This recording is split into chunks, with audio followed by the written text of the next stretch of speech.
La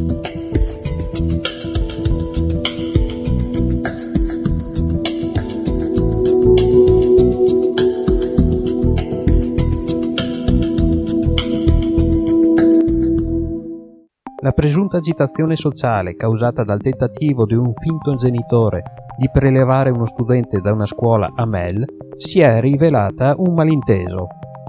Le indagini condotte dai carabinieri hanno chiarito che non è stata nessuna tentata illegale sottrazione di uno studente.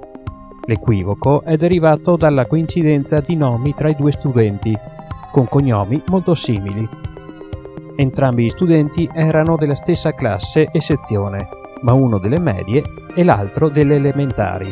Dopo indagini approfondite e l'ascolto di numerosi testimoni, i carabinieri hanno confermato la dinamica degli eventi senza dubbi. Attualità. Il comune di Montebelluna ha completato in sole 3 settimane un'operazione di taglio degli alberi a tempo di record. L'intervento, coordinato dall'assessorato e dall'ufficio ecologia, ha coinvolto la potatura di oltre un centinaio di piante e l'abbattimento con sostituzione di 6 alberi nel cortile della scuola elementare Marconi.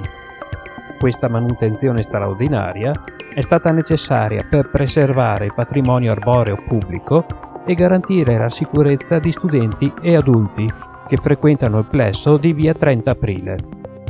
Il comune ha investito circa 40.000 euro nell'operazione. Cronaca. Nella mattinata di mercoledì 10 gennaio a Valdobbiadene, una donna di 62 anni è rimasta ferita durante un'escursione in quota a Malga Barbaria sopra Pianezze. La vittima ha riportato un probabile trauma alla caviglia. A causa della presenza di uno strato di ghiaccio sulla strada, l'ambulanza non ha potuto raggiungere il luogo dell'incidente. Gli operatori del soccorso alpino delle Prealpi Trevigiane sono intervenuti per supportare il recupero. La donna è stata accompagnata dagli amici alla Malga, da dove è stata richiesta l'assistenza della centrale del 118. I soccorritori, giunti sul posto, hanno provveduto al recupero in sicurezza della persona infortunata. Cultura. 25 anni dopo la prematura scomparsa di Fabrizio De André, un concerto speciale si terrà venerdì 12 gennaio alle ore 21 presso l'Auditorium Canossiano di Feltre.